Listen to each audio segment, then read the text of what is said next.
Daniel Kahneman spent decades studying why smart people make dumb decisions, and he packed it all into Thinking Fast and Slow. By the end of this video, you'll understand the two competing systems running inside your head, why your gut feelings can trick you into terrible judgments, and how to actually catch yourself doing it in real time. This is the book that basically invented modern behavioral economics, so let's get into it. Daniel Kahneman says your brain actually runs two different systems. System 1 is fast, automatic, and emotional. It's the part of you that instantly knows 2 plus 2 is 4, or flinches at a loud noise. System 2 is slow, careful, and effortful. It's the part you use when solving 17 times 24 in your head.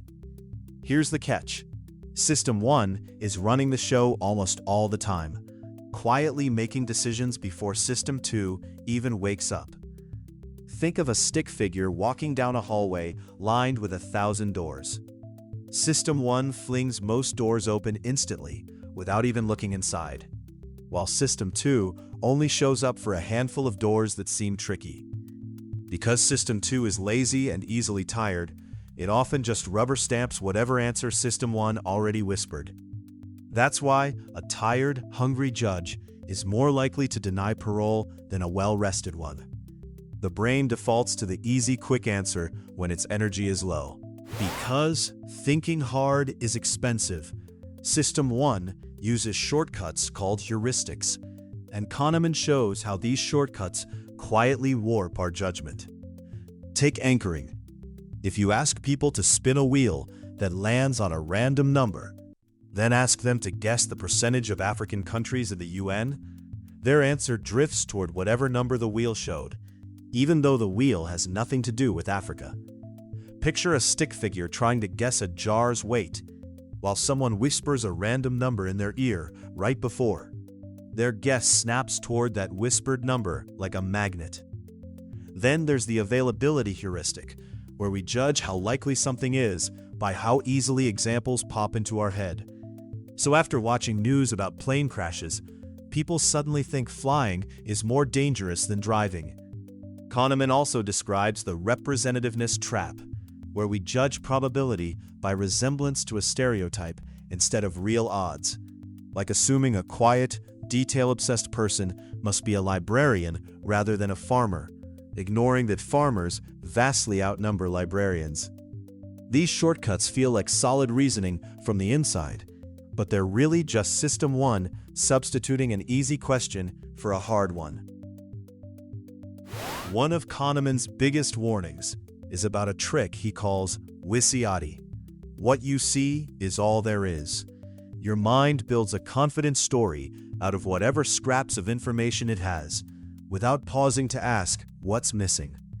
Imagine a stick figure standing in a spotlight, totally focused on one lit-up puzzle piece, while dozens of other pieces sit in the dark just outside the light. That's how we build our judgments, ignoring everything we don't happen to see. This is also why the halo effect works. If you like one thing about a person, like their friendly smile, you'll unconsciously assume their other traits, like intelligence or honesty, are good too. Kahneman calls this an illusion of validity. Experts like stock pickers or pundits often feel deeply confident in their predictions, even when their track record is no better than chance, because a coherent-sounding story feels true regardless of accuracy. The lesson is that confidence is not the same thing as accuracy. A smooth, simple story just feels more trustworthy than a messy, complicated truth. Kahneman's most famous contribution, prospect theory, blew up the old economic idea that people make purely rational choices. He and his partner Amos Tversky discovered that losses hurt roughly twice as much as equivalent gains feel good, a concept called loss aversion. Picture a stick figure who finds a $20 bill and feels a small flicker of joy, then loses a $20 bill later that day and feels a gut punch of misery twice as strong. Same amount of money, wildly different emotional weight. This is also why framing changes everything. Telling someone a surgery has a 90% survival rate feels comforting, while saying it has a 10% death rate feels terrifying, even though the numbers are identical. Kahneman shows we're not weighing outcomes logically, we're weighing them relative to a reference point like our current wealth. And we'll take bigger risks to avoid a loss than to chase an equivalent gain. This single insight reshaped economics, marketing, and public policy, because it proved humans are predictably irrational rather than randomly irrational. Kahneman also splits the self in two: the experiencing self, who feels pain and pleasure moment to moment, and the remembering self, who looks back and writes the story. Shockingly, the remembering self is the one who makes most of our life decisions, and it barely cares about duration, obsessing instead over the peak moment and the ending.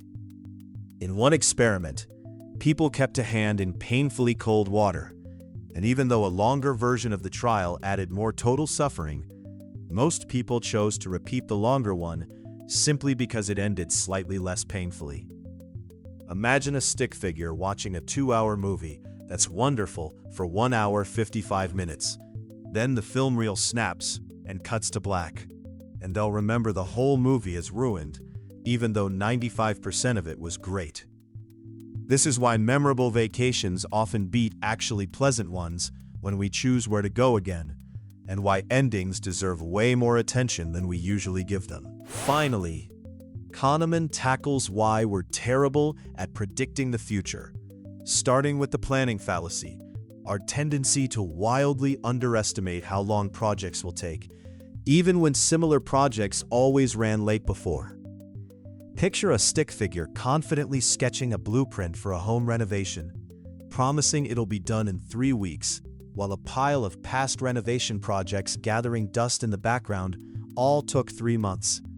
He suggests fixing this with the outside view, meaning instead of imagining your own plan, you look at how long similar projects took other people, which almost always gives a more honest number. Kahneman also explains regression to the mean, the simple statistical fact that extreme results tend to be followed by more average ones just by chance. Like a golfer who has one amazing round and then plays a normal round afterward, which coaches often wrongly credit to something they said. Mistaking this natural bounce back for cause and effect leads to superstitions everywhere, from sports curses to business gurus claiming credit for a lucky streak. The big idea from thinking fast and slow is that your gut feelings feel true way more often than they actually are true. So the real skill isn't eliminating System 1, it's learning when to slow down and let System 2 double-check the important calls. If this kind of mind-bending psychology fascinates you, subscribe for more deep book breakdowns just like this one.